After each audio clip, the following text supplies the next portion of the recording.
Bonjour à tous, bienvenue dans cette vidéo, cette interview de Vincent Edmond. On va voir un petit peu son parcours. On a décidé d'aller à la rencontre de ceux qui font l'immobilier, de ceux qui comptent dans le monde de l'immobilier aujourd'hui et d'essayer de comprendre leur parcours, ce qu'ils apportent aux gens qui s'intéressent au monde de l'immobilier. Et aujourd'hui, j'ai la chance et l'honneur d'interviewer Vincent Edmond.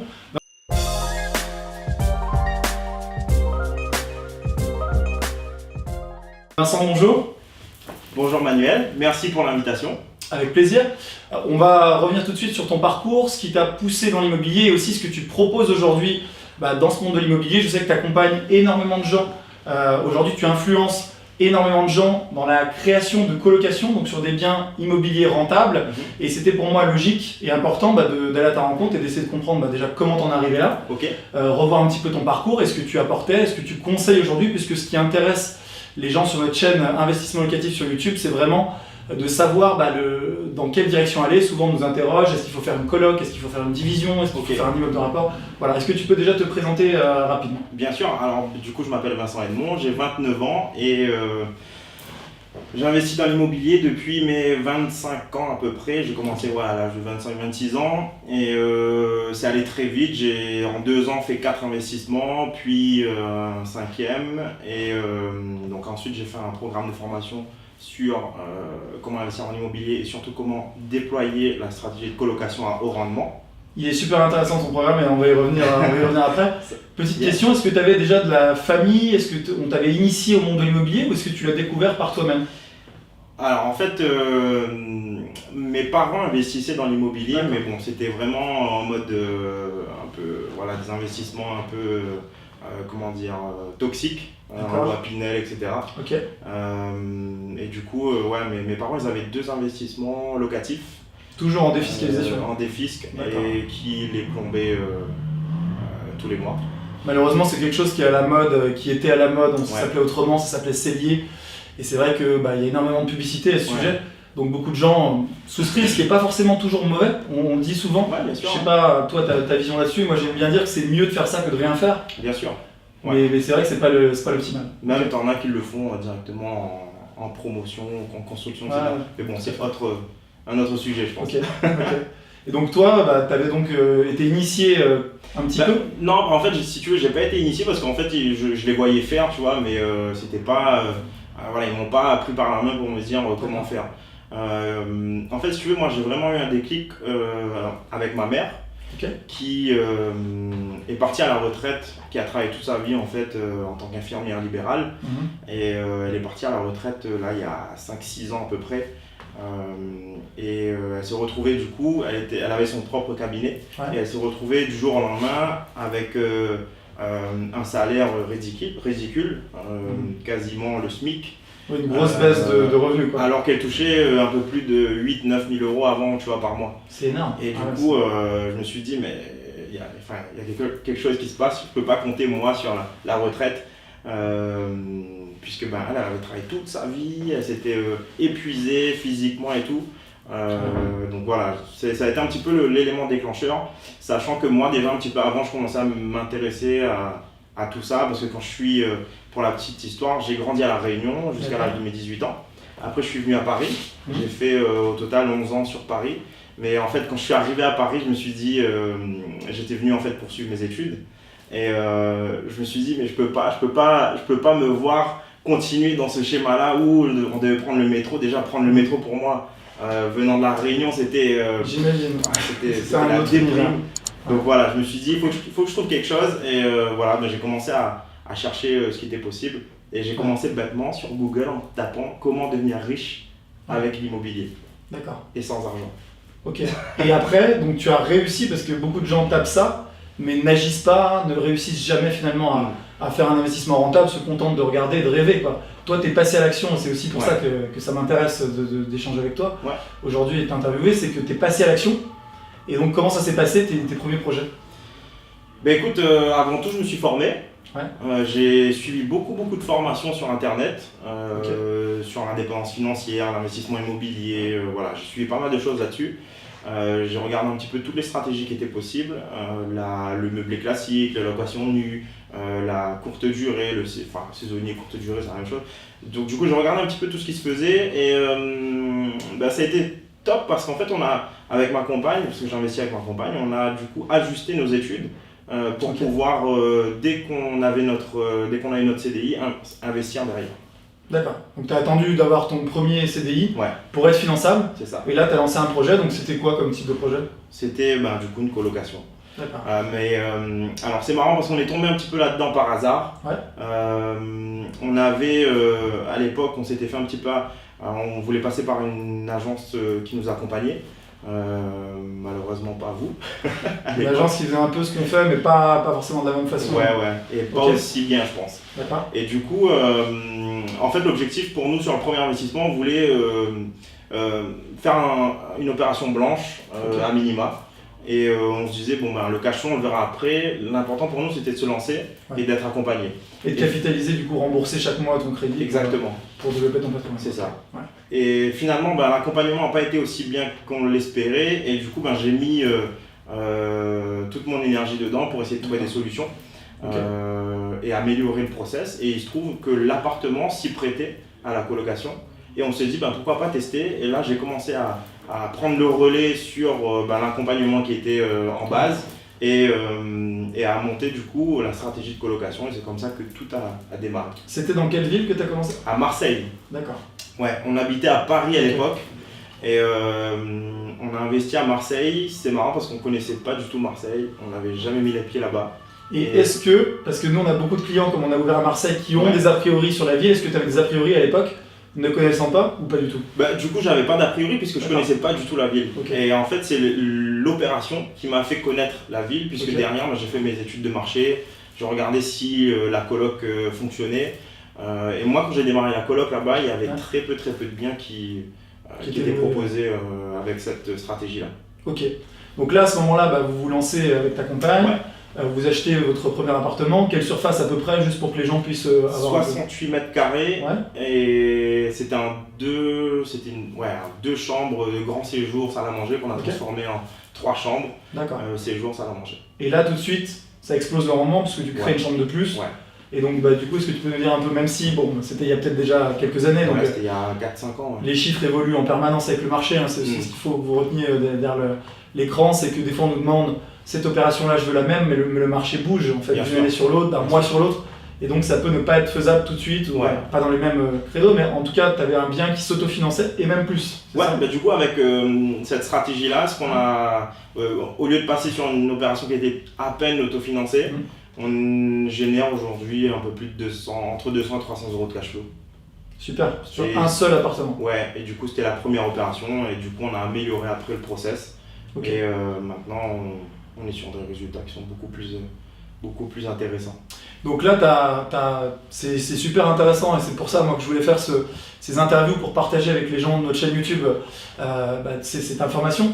Tu es parti de ton cas, vous êtes parti parce que je dis tu, mais vous êtes finalement deux. Vous êtes parti de votre cas personnel, de cette première opération pour ensuite dupliquer le modèle. Je sais que tu en as fait d'autres derrière. Ouais, bien sûr. Pour affiner ta méthode, celle que tu as créée.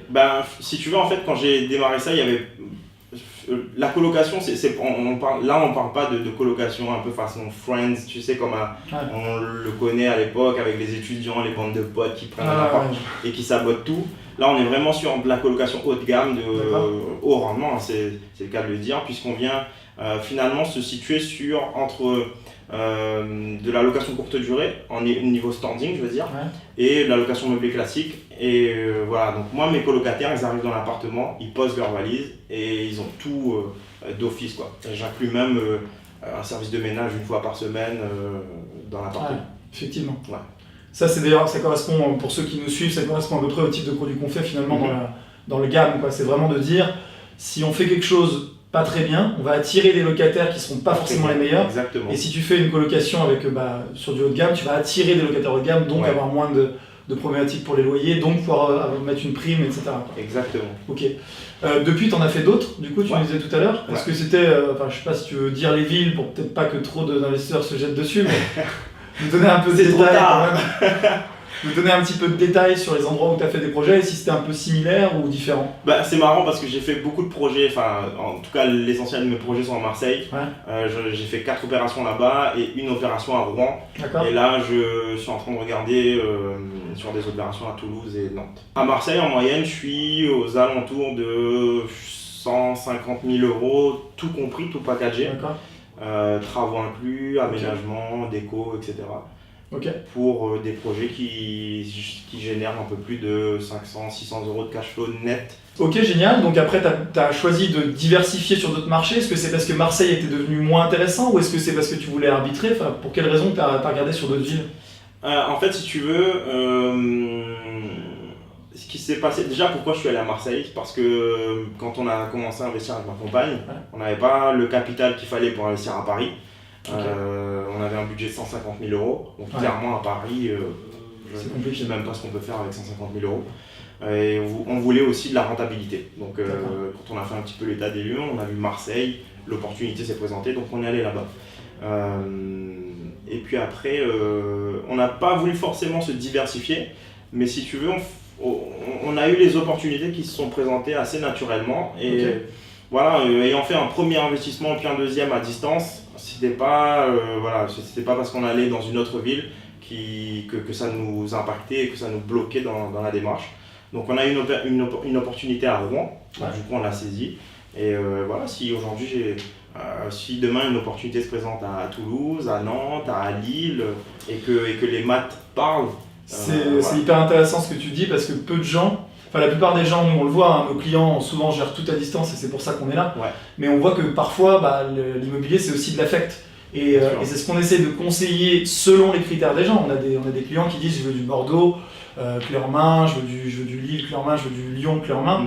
Et ils sont attachés à la ville. Et s'ils veulent un pied-à-terre, etc., c'est très bien. Ouais. En revanche, si on nous dit moi ce que je veux c'est plutôt du rendement, plutôt etc., il ne faut pas avoir peur et c'est ce que vous avez fait. Et c'est aussi ce qui fait je pense le succès d'aller dans des villes qu'on ne maîtrise pas forcément. Bien sûr. Mais par contre, être accompagné, parce que sur un marché qu'on ne maîtrise pas, s'improviser, c'est vraiment... Bien sûr. Nous, l'investissement aujourd'hui pour ma compagne et moi, c'est purement du business. C'est un outil pour nous qui nous permet de réaliser derrière les projets de vie qu'on a. Et c'était pas en fait de l'investissement, comme tu dis, avec de l'affect dedans. Donc c'est du pur business pour nous aujourd'hui. Et c'est pour ça que ça ne nous dérange pas d'aller dans différentes villes. Vous ne dites pas cet appartement à Toulouse, c'est un pied-à-terre futur éventuel, ça c'est exclu, c'est pas du tout dans ce cas-là. Pas pour le moment en tout cas. Ouais, bien sûr. Ok. Tu as dit quelque chose qui était très intéressant, tu dis par rapport au style de vie qu'on a, est-ce que tu peux pour les gens qui ne te connaissent pas encore, qui ne vous connaissent pas encore, avec Cléa, donc ta compagne, nous dire justement les changements de vie que l'immobilier a impliqué chez vous, parce que je crois que ça a été radical. Ouais, ça a été même très radical. En fait, ce qui s'est passé, c'est on s'est donné aussi beaucoup les moyens, on a fait beaucoup de concessions pour pouvoir y arriver. On a investi massivement sur 2 ans. On a très vite remplacé nos salaires et du coup on a quitté notre job en 2017, en août 2017, à un mois d'intervalle. Et 1 an après, en 2018, on a emménagé à l'île Maurice. Donc voilà. Et il fait beau. Il fait beau. Comme je t'ai dit, on a grandi à La Réunion et du coup on a un petit peu marre de la météo parisienne et on voulait pas non plus rentrer à la Réunion pour différentes raisons personnelles. Et l'île Maurice, on avait bien aimé le cadre et on s'est dit pourquoi pas tenter l'aventure, tout plaquer et voir si ça se passe bien quoi.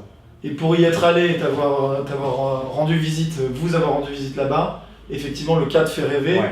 J'adore Paris, nous on y vit tous les jours, mais effectivement c'est pas la même météo et ça n'a rien à voir. Clairement. Alors est-ce que tu peux, pour les gens qui nous regardent, donner quelques conseils, peut-être suite à ton expérience, parce que ça fait quelques années, plusieurs années que tu investis. Aujourd'hui je sais que ta méthode, moi j'ai eu d'excellents retours, c'est pour ça aujourd'hui que j'ai voulu que tu puisses partager aussi avec nos auditeurs sur la chaîne. Est-ce que tu as quelques recommandations issues de ton expérience que tu pourrais donner aux Bien gens sûr. Ouais. La première chose, c'est, alors je veux pas faire peur aux personnes qui vont regarder cette vidéo, mais faire très attention au type de bail qu'on va utiliser sur la colocation. D'accord. Parce qu'aujourd'hui, en tout cas, moi je le vois avec la communauté qu'on a, etc. Les personnes nous posent beaucoup de questions. Et en fait, si tu veux, avec la colocation, il y a une espèce de vide juridique qui traîne autour de ça, sur le type de bail à appliquer. Et en fait, si tu veux, les gens ont tendance à prendre les modèles type qu'on trouve sur Internet, le modèle type loi Allure, etc., qui ne sont pas forcément adaptés à la colocation comme on l'applique aujourd'hui sur un positionnement haut de gamme, avec des prestations qui sont mises à disposition, etc. Donc ouais, faites attention au type de bail parce que ça peut très vite jouer en sa défaveur. Donc du coup, nous, tu vois, par exemple, dans le programme, on a payé des avocats, on a tout monté. Pour sécuriser au maximum les ça coûte cher, certes. Nous, on a pris un package à 6 000 €. Mais après, nous, on l'a fait parce qu'on le met à disposition de nos membres. Bien sûr. Donc, on a une responsabilité derrière. Mais pour les gens, faites-vous accompagner sur la partie juridique, c'est très important. Ça, c'est un super conseil parce que souvent les gens se disent je vais faire la petite économie. Donc ils vont sur internet, ils trouvent sur un forum un vieux modèle de bail qui traîne ou d'autres choses d'ailleurs. Sauf que ça évolue, tu as entièrement raison, ça évolue très rapidement. Le droit immobilier change régulièrement. Et si on n'est pas à jour, la petite économie peut se retrouver un coût faramineux par la suite. Donc, voilà. Donc toi, tu as voulu sécuriser tes membres, ça c'est hyper intéressant, je le savais parce qu'on en avait parlé.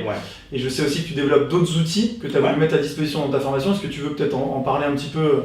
Oui, bien sûr. En fait, si tu veux, je développe deux outils. C'est une application mobile qui va permettre en fait, de faciliter la prise de décision sur une opération, si l'opportunité est bonne ou pas. Et en même temps, cette application en fait, va regrouper une espèce d'écosystème autour de l'investissement immobilier avec des fiches synthèse, des différentes thématiques et des différentes étapes d'un investissement. Voilà, on aura vraiment un écosystème avec des mises en relation. Au sein de mon programme, si tu veux, ce que je fais, c'est que je facilite le plus possible le passage de la théorie à la pratique pour permettre aux gens d'avoir un réseau quelque part qui est déjà constitué. C'est ce qui est intéressant parce que c'est vrai que la théorie, on en trouve déjà partout sur internet de plus ou moins bonne qualité, ça c'est la réalité. Souvent les gens se disent aujourd'hui dans tous les sujets en gratuit, je peux tout trouver, ce qui n'est pas totalement faux, enfin trouver en tout cas beaucoup de choses. Le problème c'est le tri, c'est valider l'information, c'est être sûr qu'elle est issue de la pratique et c'est passer de cette théorie à la pratique, et c'est ce qui est bien dans le type de formation que tu proposes. Par exemple, c'est d'avoir un focus pratique, de manière à ce que ce soit pas simplement un truc qu'on lit, et puis après on le laisse traîner dans une bibliothèque, c'est sûr, en pratique. C'est sûr. Et même le réseau, nous, moi je sais qu'avec ma compagne, on fait un gros travail de fond pour élargir notre réseau et pouvoir proposer aux membres des personnes de qualité. Donc ça c'est la partie application mobile, et on développe aussi en parallèle une plateforme web qui dans un premier temps va permettre d'automatiser la rédaction des baux et d'envoyer en signature électronique au colocataire depuis son canapé. Donc ça c'est la fonction principale qui va arriver, et ensuite on est en train de réfléchir en même avec vous pour intégrer Imojeune en passerelle, etc. Voilà. Super, ouais, effectivement c'est un beau projet. Alors, je te coupe, excuse-moi, mais tu m'avais parlé de différents conseils et astuces tout à l'heure. Il y a un autre, alors je sais pas si c'est un conseil, mais c'est plutôt un constat que je fais par rapport à l'investissement. C'est vrai qu'on a beaucoup tendance aujourd'hui à vouloir aller sur des investissements qui génèrent beaucoup de cash flow, qui génèrent du bénéfice. Dans l'absolu, ça reste génial, c'est ce qu'on dit toujours, si on a de l'argent, autant le prendre. Complètement. Mais ce que j'ai remarqué moi, c'est que plus on se dirige sur des investissements qui génèrent du cash flow, plus on s'éloigne de la valeur patrimoniale d'un bien. Donc du coup, je pense que c'est important, certes, d'aller sur des investissements qui génèrent du cash flow dans un premier temps, en tout cas en fonction des besoins de chacun, des objectifs de chacun. Mais c'est important aussi de garder en tête que plus on va vouloir générer du cash flow, plus on va s'éloigner d'un bien qui a une valeur patrimoniale dans le temps. Donc plus on va prendre du risque en fait. Plus on va prendre du risque. Donc je pense que c'est important de faire la part des choses, et quitte à même perdre un petit peu en cash flow, mais au moins être positionné sur... alors moi je le vois comme ça, pour moi c'est une droite avec d'un côté le cash flow, d'un côté la valeur patrimoniale d'un bien, essayer de se positionner sur un juste milieu, quoi. C'est exactement ça, c'est un sujet qu'on a abordé juste avant. L'idée c'est chaque fois qu'on va dans des zones où il y a un fort cash flow, s'il y a un fort cash flow, enfin s'il y a plus de rendement que dans une autre zone, c'est a priori que l'immobilier est moins demandé, que le marché est peut-être un peu moins actif. Alors ça va dépendre des marchés, là c'est des généralités. Et plus le bien a de défauts et de problèmes que vous allez peut-être régler vous-même, donc plus il y a un risque et plus vous aurez de cash flow. Ça ne veut pas dire qu'il ne faut pas le faire. Ça dépend vraiment des objectifs de chacun. Certains visent le cash flow, d'autres veulent que ça s'autofinance, mais finalement qu'ils développent et qu'ils capitalisent chaque mois. Voilà, donc c'est différentes stratégies. Il n'y a pas une bonne et une mauvaise, mais en tout cas la vôtre, elle est orientée aujourd'hui sur le cash flow, les gens qui veulent vivre, enfin dis-moi si je me trompe, mais qui veulent vivre d'immobilier le plus vite possible. Et c'est pour ça que ça m'intéressait de bien sûr. Mais on va même un peu plus loin, en tout cas nous à titre personnel. C'est vrai qu'on accompagne les gens à appliquer notre stratégie, puisque c'est important de faire prendre conscience aux gens qu'il y a des choses qui existent. Mais tu vois, nous à titre perso, on s'est dirigé nous sur des biens à fort cash flow au début. Mais c'est vrai que maintenant, une fois qu'on a constitué un petit peu un socle, du récurrent qui rentre, nous on se dirige maintenant de plus en plus sur des opérations à forte valeur patrimoniale maintenant. C'est assez intéressant parce que c'est pas la première fois que je vois cette migration depuis justement le fort cash flow au début, le besoin de cash flow, et après plus ça va, plus on a de moyens, et plus moins on a envie aussi de s'emmerder, excuse-moi du mot, et plus on veut aller vers des biens qui sont liquides et qui sont peut-être dans des zones où ce sera plus facile de revendre aussi, donc voilà, et qui prendront peut-être plus de valeur. Exactement. Écoute, merci beaucoup Vincent. Est-ce que tu veux nous dire peut-être un petit mot de la fin sur vos projets futurs, sur l'actualité que vous avez cette année écoute, nous sur la formation, on vient de faire rentrer 180 nouveaux membres, donc ça nous prend beaucoup de temps. On est vraiment axé sur l'accompagnement et non pas, comme je te disais, la mise à disposition juste de quelques vidéos. On veut vraiment accompagner nos membres. Donc on bosse beaucoup là-dessus, on bosse aussi énormément sur élargir le réseau au sein du programme. Et, je sais que vous allez à la rencontre des membres, je sais que vous avez fait un tour de France. On vient de clôturer un tour de France, là. On a fait quelques dates à Lyon, Marseille, Toulouse, Nantes et on a clôturé à Paris. C'est génial. Donc c'était super, on a eu des super bons retours. Mais donc on poursuit dans ce sens pour continuer à apporter beaucoup de qualité aux gens, c'est ce qui est important. Merci beaucoup Vincent, merci à tous d'avoir suivi la vidéo. Je vous invite, si ce n'est pas encore fait, à vous abonner à la chaîne YouTube Investissement Locatif où vous retrouverez à la fois des conseils, aussi avec Mickaël qui a fait beaucoup de vidéos déjà sur le sujet, et aussi des interviews des gens qui font bouger l'immobilier, et c'était le cas de Vincent et de Cléa, sa compagne. Je vous dis à très bientôt pour d'autres vidéos, ciao. Merci, salut.